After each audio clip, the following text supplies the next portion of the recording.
কখন কিভাবে লাভ করবে, কখন সে সমহারে বিক্রি করে দিবে, কখন সে অধিহারে বিক্রি করবে, কখন সে অবহারে বিক্রি করবে, সকল কিছু আজকের এই অধ্যায় থেকে জানতে পারবো, অর্থাৎ আজকের এই ক্লাসের মাধ্যমে। আসসালামু আলাইকুম, সবাইকে অভিনন্দন। আজকের এই ক্লাসে আজকে আমি তোমাদেরকে পড়াবো একাদশ দ্বাদশ শ্রেণীর হিসাব বিজ্ঞান দ্বিতীয় পত্র চতুর্থ অধ্যায়। এই চতুর্থ অধ্যায় সবচেয়ে দ্বিতীয় পত্রের সহজ একটা অধ্যায়। আজকে যারা এই ক্লাসটা দেখবা শেষ পর্যন্ত তাদের বলবো আর কোনোদিন এই অধ্যায়ে কোনো সমস্যা হবে না। তো এসএসসি 2027 ব্যাচ যারা আছো, তোমাদের 30 তারিখ থেকে অনলাইন কলেজ ভর্তি কার্যক্রম শুরু হবে। তো যারা কমার্সে ভর্তি হবা, সবচেয়ে হার্ড একটা সাবজেক্ট হচ্ছে অ্যাকাউন্টিং। তো অ্যাকাউন্টিং নিয়ে যাদেরই ভয় থাকবে যোগাযোগ করতে পারো আমাদের গ্লোরিয়াস একাডেমিক এন্ড অ্যাডমিশন কেয়ারে। তো আমাদের কোচিং এ প্রত্যেকটা সাবজেক্ট আলাদা আলাদা টিচার দ্বারা পড়ানো হয় এবং অভিজ্ঞ টিচার দ্বারা। আমরা কথাই না, আমরা কাজ দিয়ে প্রমাণ করি। তো এছাড়াও যারা বিজ্ঞান, মানবিক, কমার্স আছো, আমাদের কোচিং এ যোগাযোগ করতে পারো। আমরা তোমাদের বছরের শুরু থেকেই একাডেমিক পড়াশোনার পাশাপাশি অ্যাডমিশন গাইডলাইন দিয়ে যাব এবং তোমার স্বপ্নের বিশ্ববিদ্যালয়ে কিভাবে তুমি পড়াশোনা করলে তুমি চান্স পাবা বা ওই বিশ্ববিদ্যালয়ে ভর্তি হওয়ার সুযোগ পাবা, তো তোমার স্বপ্নটা পূরণ করার জন্য আমরা বছরের শুরু থেকেই কাজ করে যাব, যা শাহাদাতপুরে অন্য কোথাও তুমি পাইবা না। তো আমাদের সাথে যোগাযোগ করিও। তো চলো আর দেরি না করে ক্লাসটা শুরু করি। তো আজকে আমি তোমাদেরকে পড়াবো হিসাব বিজ্ঞান দ্বিতীয় পত্রের চতুর্থ অধ্যায়। এই অধ্যায়টা খুবই সহজ, খুবই সহজ। তো দেখো, এই অধ্যায়টা আমি শর্টকাটে তোমাদের বুঝাই দেব যেন তোমরা আর কোনোদিন না বলতে পারো, ঠিক আছে? তো দেখো, শেয়ার ইস্যু। এখন এই যে অধ্যায়টা মূলত হচ্ছে শেয়ার ইস্যু করা। ইস্যু মানেটা কি ভাইয়া? ইস্যু মানে হচ্ছে বিক্রি করা। এখন তুমি ভাইয়া এখানে কি বিক্রি করতেছো? ভাইয়া শেয়ার বিক্রি করতেছো। এখন তোমাকে বুঝতে হবে ভাইয়া যে শেয়ার বিষয়টা কি। শেয়ার হচ্ছে ওই যে তুমি অনুমোদিত মূলধনের ক্ষুদ্র ক্ষুদ্র, অর্থাৎ অনুমোদিত মূলধনের শেয়ারের প্রত্যেকটা ক্ষুদ্র ক্ষুদ্র অংশকে শেয়ার বলা হচ্ছে। তাহলে কি? অর্থাৎ মূলধনের ক্ষুদ্র ক্ষুদ্র অংশকে শেয়ার বলা হচ্ছে। ধরো তুমি 100 শেয়ার কিনছো, ধরো তুমি 100 শেয়ার কিনছো। এখন 100 শেয়ার তুমি বিভিন্ন ভাগে ভাগ করে অল্প অল্প করে বিক্রি করতে হবে। ওই যে তুমি অল্প অল্প করে বিক্রি করতেছো, ওইটাকেই বলা হচ্ছে শেয়ার বলা হচ্ছে। বুঝতে পারতেছ? তো চলো আমরা এই অধ্যায়ের বেসিক হচ্ছে তোমার দেখো যে এই শেয়ার ইস্যু তুমি যে করবা, এই শেয়ার ইস্যুটা মূলত তিনটা ওয়েতে তুমি শেয়ার ইস্যু করতে পারবা মার্কেটে, ঠিক আছে?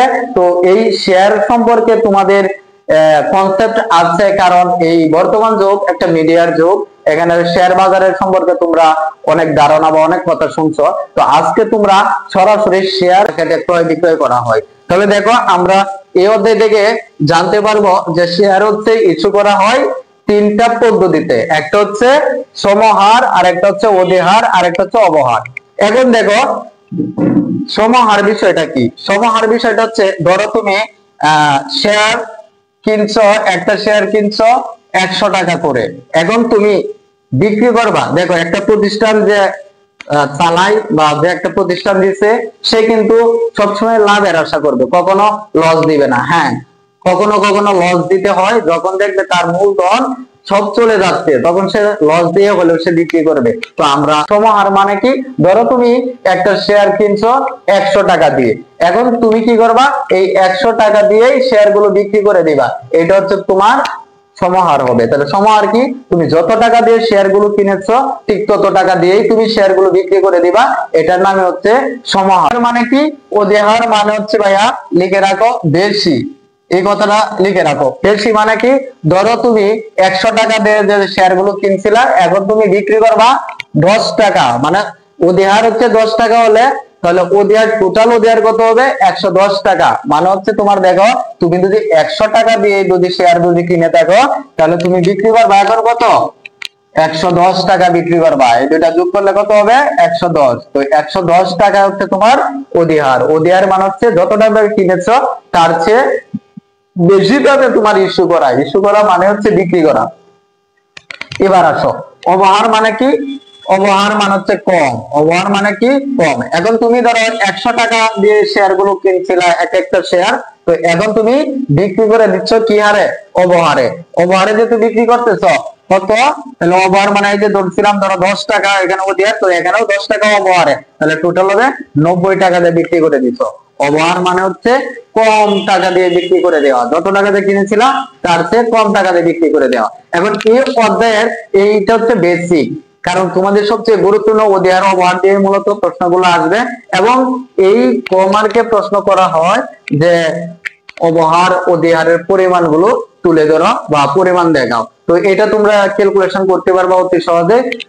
এখন বিষয় হচ্ছে ক নঙে কি বলা হয়, ক নঙে হচ্ছে 4 মার্ক। এখানে বলা হয় প্রয়োজনীয় জাবেদা দাখিলা দেখাও। এটাই তোমাকে বলা হবে। এই 25 ব্যাচেও 25 সালে যারা পরীক্ষা দিচ্ছে এটাই কিন্তু বলা হয়েছিল যে প্রয়োজনীয় জাবেদা দাখিলা দেখাও। তো দেখো আমরা এই প্রয়োজনীয় জাবেদা দাখিলা এখান থেকে দেখো বেসিক যারা তোমার হিসাব বিজ্ঞান প্রথম পত্র অষ্টম অধ্যায় অর্থাৎ দৃশ্যমান অদৃশ্যমানের অধ্যায়টা পড়েছিলাম, ওইখানেও যেমন তোমার জাবেদা দাখিলা দেখা যাচ্ছে কিন্তু কমন জাবেদা, যে জাবেদা গুলো জানলে তুমি যে কোনো ম্যাথের ক্ষেত্রে পারবা, ঠিক সেম এই অধ্যায়ের ক্ষেত্রে ওই অধ্যায়টার মতোই সহজ একটা অধ্যায়। মানে কিছু জাবেদা আছে, 3-4টা জাবেদা আছে, ওই 3-4টা জাবেদা তুমি যদি পারো তাহলে মনে রাখতে পারো তাহলে এই অধ্যায় ক্লিয়ার। তো আজকে তোমাদেরকে এই ক্লাসের মাধ্যমে ইনশাআল্লাহ আমি শেষ করে দিব।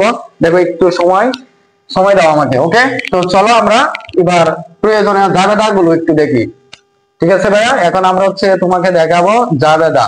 তো দেখো প্রথম যে জাবেদাটা দিতে হয় 1 নম্বরের জাবেদা, অর্থাৎ তুমি যখনই জাবেদা দাখিলা দেখাবা তখনই প্রথমেই যে জাবেদা দিতে হবে সেই জাবেদাটা হচ্ছে দেখো ব্যাংক হিসাব ডেবিট দিতে হবে। ব্যাংক হিসাব ডেবিট শেয়ার আবেদন, শেয়ার আবেদন হিসাব ক্রেডিট, শেয়ার আবেদন হিসাব ক্রেডিট। এটা কি করবা ভাইয়া, এটা হচ্ছে প্রথম জাবেদা দিতে হবে। এখন এখানে মূলত হচ্ছে টাকার সংখ্যাটা, কিভাবে টাকার সংখ্যাটা, ওই একটা সৃজনশীল দেওয়া থাকবো, ওই সৃজনশীলে তুমি কতগুলো আবেদন পাইছো, কতগুলো আবেদন পাওয়া গেল, সংখ্যাটা আমি লিখে দিলাম এখানে। ধরো এই প্রথম জাবেদা আবেদন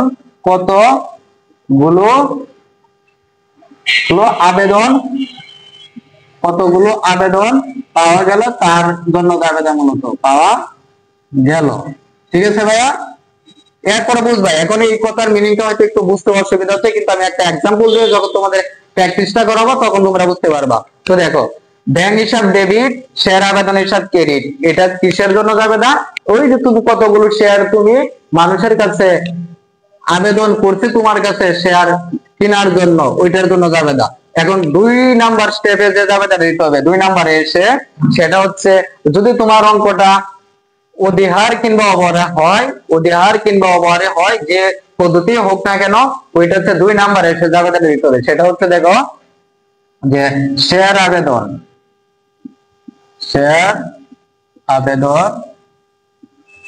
আবেদন হিসাব ডেবিট, শেয়ার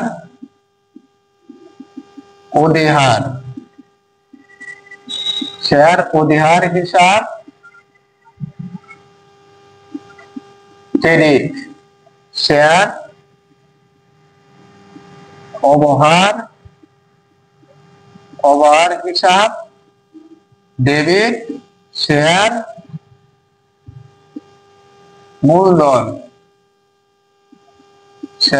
মূলধন হিসাব, সরি অবহার, হ্যাঁ ঠিক আছে, শেয়ার মূলধন হিসাব ক্রেডিট। এখন একটু বিষয়টা এখানে বুঝো, 2 নাম্বার স্টেপে জাবেদা এইগুলো দিতে হবে একবারে মুখস্থ। এখন কি, যদি তোমার ম্যাথটা ধরো অঙ্কটা আছে অধিহারে, তাহলে এখানে আর অবহার দিতে হবে না। যদি তোমার অবহারে হয় তাহলে অধিহার দিবা না, তাহলে কিভাবে দিবা, শেয়ার আবেদন হিসাব ডেবিট, শেয়ার অবহার হিসাব ডেবিট, শেয়ার মূলধন হিসাব ক্রেডিট। বুঝতে পারছো? আবার বলতেছি, দেখো তোমার ম্যাথটা যদি হয় অবহারে, ধরো তোমার সৃজনশীল উল্লেখ আছে অবহার, তাহলে জাবেদা কি দিবা, 2 নাম্বার স্টেপে এসে শেয়ার আবেদন হিসাব ডেবিট, শেয়ার অবহার হিসাব ডেবিট, শেয়ার মূলধন ক্রেডিট। ঠিক আছে ভাইয়া, যদি অধিহার থাকে তাহলে অধিহার দিবা, তখন আর এই অবহার লিখবা না। ওকে, এটাতে 2 নাম্বার স্টেপে। তো এইখানে এসে তোমাকে যে বিষয়টা যার জন্য মূলত আমরা এখানে জাবেদাটা দিচ্ছি, সেগুলো হচ্ছে তুমি কতগুলো শেয়ার বিক্রি করতেছো, কতগুলো শেয়ার বিক্রি করতেছো তুমি, এটার জন্য মূলত এখানে জাবেদা লিখতে হবে। তো আজান করতেছে, আজানটা শেষ হোক তারপর তোমাদের বুঝাচ্ছি। স্টেপে এসে জাবেদা হচ্ছে যতগুলো শেয়ার হচ্ছে তুমি মানুষের কাছে বিক্রি করতেছো, তার জন্য মূলত জাবেদা দিতে হবে।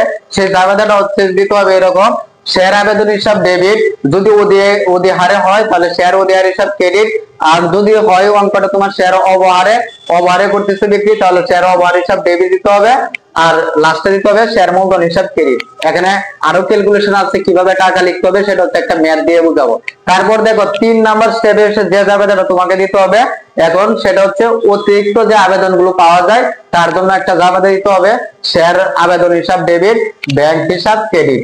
এবং 4 নাম্বার তোমরা যদি এসে দেখতে পাও যে এরকম ওইরকম কিছু কথা উল্লেখ আছে যে অবলিককের কমিশন বা ব্যাংক চার্জ ইত্যাদি কোনো কিছু উল্লেখ আছে, তাহলে ওইটার জন্য জাবেদা দিতে হবে। যদি মনে করো অবলিককের কমিশনের কথা উল্লেখ আছে, তাহলে এরকম জাবেদা হবে অবলিককের কমিশন হিসাব ডেবিট, ব্যাংক হিসাব ক্রেডিট। ধরো ব্যাংক চার্জের কথা উল্লেখ আছে, তাহলে তুমি লিখবা ব্যাংক চার্জ হিসাব ডেবিট, ব্যাংক হিসাব ক্রেডিট। এই ছিল এই অধ্যায় থেকে প্রয়োজনীয় জাবেদা দাখিলা বলা হলে এই মূলত 4টা জাবেদা দিতে হয়, এইভাবে দিবা তোমরা। তো এখন বিষয় হচ্ছে একটা ম্যাথ আমি তোমাদেরকে বুঝাবো এই জাবেদা গুলো দিয়ে, তাহলে তোমাদের এই অধ্যায় ক্লিয়ার হয়ে যাবে। ঠিক আছে, ধরো যে তোমরা কলেজে যখন ভর্তি হয়েছিলা বা 27 ব্যাচ যখন তুমি ভর্তি হবা, তখন দেখবা এক এক কলেজে, ধরো তোমাদের এই সরকারি কলেজেই অনেকেরই চয়েস থাকবে সরকারি কলেজ, তো সরকারি কলেজে অনেক হিউজ পরিমাণ স্টুডেন্ট কি করবে, আবেদন করবে, কিন্তু ধরো তারা নিবে 1000 স্টুডেন্ট। কিন্তু এই যে 1000 স্টুডেন্ট বা আবেদন যে তুমি যে করছো, এখানে কিন্তু একটা নির্দিষ্ট টাকা দিয়ে অনলাইনে আবেদন করতে হয়েছে। এখন তোমাদের সরকারি কলেজে স্টুডেন্ট নিবে 1000, কিন্তু আবেদন করতে 5000, কিন্তু এটা তুমি কিন্তু জানো যে এখানে 1000 স্টুডেন্ট নেবে, তাও মানুষ আবেদন করতে 5000। ঠিক আছে, কিন্তু সেই যে এই যে 5000 যে আবেদন করছে, তাহলে নেবে কতজন, 1000, তাহলে এখানে অতিরিক্ত কতজন আবেদন করছে, 4000। ঠিক আছে, তো এই সেম ক্যালকুলেশনটাই এখানে আমরা দেখাবো। তাহলে দেখো 10% ওদি হারে গেল, তারপর হচ্ছে তুমি ইস্যু করবা শেয়ার কতগুলো, ধরো তুমি ইস্যু করবা শেয়ার হচ্ছে ধরো 4000 না, ধরো তুমি, হ্যাঁ ধরো 4000 শেয়ার, 4000 শেয়ার তুমি কি করতে পারবা, ইস্যু করবা। 4000 শেয়ার হচ্ছে তুমি ইস্যু করবা, বুঝতে পারতেছো? 4000 শেয়ার হচ্ছে তুমি ইস্যু করবা। ওকে, আচ্ছা, এখন আবেদন পাওয়া গেল। দেখো এটা হচ্ছে তুমি বিজ্ঞাপন দিছো, যে অনলাইনে তুমি বিজ্ঞাপন দিছো, এতগুলো শেয়ার তুমি বিক্রি করতে পারবা। এখন আবেদন পাওয়া গেল, এরকমই কত উল্লেখ থাকবো, আবেদন পাওয়া গেল ধরো 4500। ঠিক আছে, আবেদন পাওয়া গেল কত, 4500। তো ভালো করে বুঝিও। ওকে, 4500 আবেদন পাওয়া গেল। এরপরে হচ্ছে ধরো অবলিককের কমিশন, অবলিককের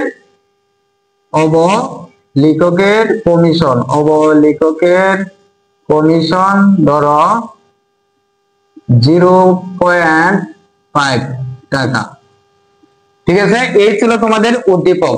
এখন দেখো তুমি প্রথমে এই লাইন নিয়ে তোমাদের কাজ নাই, এই লাইন নিয়ে তোমাকে কখনো চিন্তা করতে হবে না। প্রথম লাইন, তবে প্রথম লাইন থেকে সংগ্রহ করতে হবে এক একটা শেয়ারের দাম কত, 10 টাকা করে, তুমি মনে রাখবা। এখন কি হারে ভাইয়া, আমরা বলছিলাম যে এই অধ্যায় থেকে 3 ভাবে শেয়ার গুলো আমরা ইস্যু করতে পারবো, সমহার, অধিহার, অবহার উল্লেখ করাই থাকবে। তো আমাদের এই ম্যাথটা হচ্ছে অধিহারে। তাহলে অধিহার মানে কি বলছিলাম, বেশি, যত টাকাতে কিনছো তার চেয়ে বেশি হারে তুমি বিক্রি করবা। তাহলে দেখো তুমি কত টাকাতে কিনছিলা, 10 টাকা দেয়, এখন অধিহার কত, 10%, তার মানে হচ্ছে 10 গুণ 10% দিবা। তাহলে এই যে শেয়ার অধিহারের পরিমাণ হচ্ছে তোমার 1 টাকা করে, তাহলে টোটাল অধিহার কত হবে, 10 এই 10 যোগ 1, তাহলে হবে কত, 11 টাকা। টোটাল ওদের হচ্ছে 11 টাকা, বুঝতে পারছো? তাহলে আমরা এখন এই যে ম্যাথটা, এটার বলা হচ্ছে প্রয়োজনীয় জাবেদা দাখিলা দেখাও। আমি মূলত তোমাদের এই জাবেদাটা একটু বোঝানোর চেষ্টা করবো। তাহলে দেখো প্রথম আমাদের জাবেদাটা কি দিতে হবে, এটা মুখস্থ থাকবো।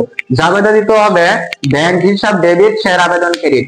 এখন দেখো অনেকেই বলবা এখানে ব্যাংক কেন দিচ্ছেন, নগদ টাকা দেওয়া বা নগদান হিসাব লিখতেও তো হইতো না। এখানে বিষয় হচ্ছে দেখো আমরা এই শেয়ার গুলো বা এই যে কলেজের কথা বলছিলাম যে আবেদন তুমি কি নগদ যে কলেজে টাকা দিছো, না, এটা দিছো কিসের মাধ্যমে, ব্যাংকের মাধ্যমে। এই জন্যই মূলত আমরা ব্যাংক হিসাব লিখছি। তো ব্যাংক হিসাব ডেবিট, শেয়ার আবেদন ক্রেডিট। এখন বিষয় হচ্ছে টাকার ক্যালকুলেশনটা কিভাবে হবে। এই যে প্রথম যে জাবেদাটা দিছি, এটা হচ্ছে কতগুলো তুমি আবেদন পাইছো, কতগুলো আবেদন পাইছো, এই যে 4500, 4,500 টাকা হচ্ছে তুমি আবেদন পাইছো। তাহলে এইখানে দেখো টাকার সংখ্যাটা এইভাবে দেখাইতে হইব, 4500 গুণ দিবা, এটা কি হারে ভাই? ওডি হারে। ওডি হারে পরিমাণ কত বেরিয়েছে? 11 টাকা। তাহলে এই 11 দ্বারা তুমি গুণ দিবা, গুণ করলে যত টাকা হবে ডেবিট ক্রেডিট সমান টাকা বুঝাইবা, ঠিক আছে? সমান টাকা দিবা।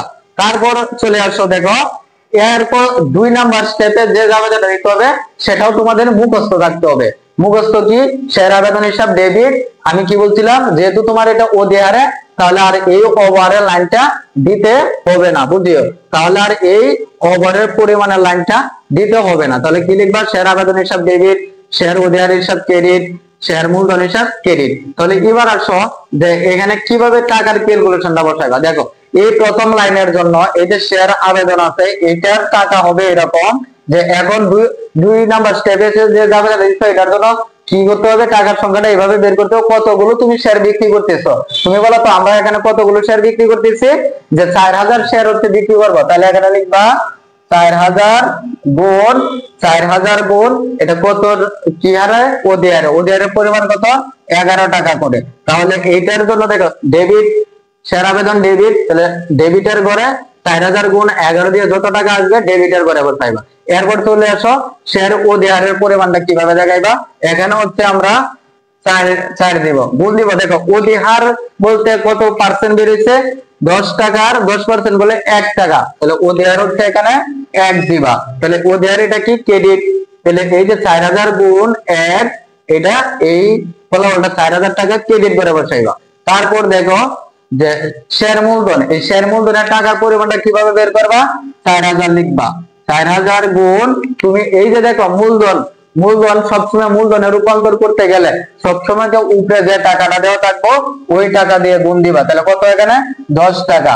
তো এই 10 দ্বারা আবারও বলতেছি শেয়ার মূলধন হিসাব ক্রেডিট, এই টাকাটা কিভাবে বের করবা? দেখো শেয়ার তো 4000ই, এখন টাকার সংখ্যাটা কিন্তু সিস্টেমটা একটু ভিন্ন হচ্ছে। তো এটা হচ্ছে শেয়ার মূলধনের ক্ষেত্রে প্রথম যে লাইন থাকবো ওইখানে দেখবা কত টাকা করে এক একটা শেয়ার কিনছিলা, ওই টাকা দিয়ে গুণ দিবা। তো 4000 গুণ 10, যদি এখানে 100 থাকতো 100 দিয়ে গুণ দিতাম। ওকে, এইভাবে মূলত দ্বিতীয় নাম্বার স্টেপের জাবেদা দিতে হবে। তৃতীয় নাম্বার স্টেপে এসে জাবেদা দিতে হয় তোমাদের অতিরিক্ত আবেদন কতগুলো তুমি পাইছিও। এই যে এটা হচ্ছে তোমাদের অতিরিক্ত আবেদন, অতিরিক্ত আবেদন, ঠিক আছে? তো এই অতিরিক্ত আবেদন তুমি কতগুলো পেয়েছো এটার জন্য জাবেদা দিতে হবে। সেটা হচ্ছে এখন তুমি বলো আমরা এখানে কতগুলো আবেদন পাইছিলাম। দেখো এখানে হচ্ছে 4500 আবেদন পেয়েছি, কিন্তু আমরা বিক্রি করতেছি কতগুলো? এই 4000 শেয়ার। এবার তোমরাই বলো এখানে কতগুলো শেয়ার আমরা অতিরিক্ত পেয়েছি? এই 500, তাই না? তাহলে এটা হচ্ছে তুমি এখানে লিখবা 500 গুণ, এখন বিষয় হচ্ছে কত টাকা দিয়ে তুমি এক একটা শেয়ার কিনছিলা বা বিক্রি করছিলা। তখন দেখো এই যে এখানে কত লিখছিলা? 11। এই 11 টাকা হচ্ছে তুমি এখানে লিখবা। তাহলে 500 গুণ 11 দিলে যে টাকাটা আসবে সেই টাকাটা হচ্ছে ডেবিট ক্রেডিটের সমান টাকা বসাবা। এবার দেখো 4 নাম্বার এন্ট্রিতেও তোমাদের মুখস্থ থাকবে জাবেদাটা। সেটা কি হবে? দেখো অবলিকের কমিশন হিসাব ডেবিট, যদি ব্যাংক চার্জ থাকে তাহলে ব্যাংক চার্জ হিসাব ডেবিট, ব্যাংক হিসাব ক্রেডিট। এখন আমি কি বলছিলাম? আমি বলছিলাম যা দেওয়া থাকবে ওইটার শুধু জাবেদা দিবা। তো এখানে কি দেওয়া ছিল? ধরো অবলিকের কমিশন, অবলিকের কমিশন হচ্ছে 0.5 টাকা, ঠিক আছে? তাহলে তুমি কি এখানে ব্যাংক চার্জ দিবা? অবশ্যই এখানে দিবা না। তাহলে কি হবে জাবেদাটা? এরকম যে অবলিকের কমিশন হিসাব ডেবিট, ব্যাংক হিসাব ক্রেডিট। তাহলে এখন বিষয় হচ্ছে এখানে কত টাকা কিভাবে লিখবা। দেখো এখানে হচ্ছে তুমি কতগুলো শেয়ার বিক্রি করছিলা? 4000 গুণ দিবা তুমি এই যে 0.5 টাকা, ঠিক আছে? এটা ক্যালকুলেশন করলে যত টাকা হবে তত টাকা তুমি ডেবিট ক্রেডিট সমান ঘরে বসে দিবা। তো ঠিক এইভাবে হচ্ছে এই চতুর্থ অধ্যায় তোমাদের যে প্রয়োজনীয় জাবেদা দাখিল ছিল এগুলো এইভাবে করতে হবে। তো এর পরবর্তী ক্লাসে আমি তোমাদেরকে দেখাবো যে গণমে যে আর্থিক অবস্থার বিবরণী কিভাবে তোমাদের করতে হবে, সেই ক্লাস নিয়ে আসবো আগামী ক্লাসে। তো সবাই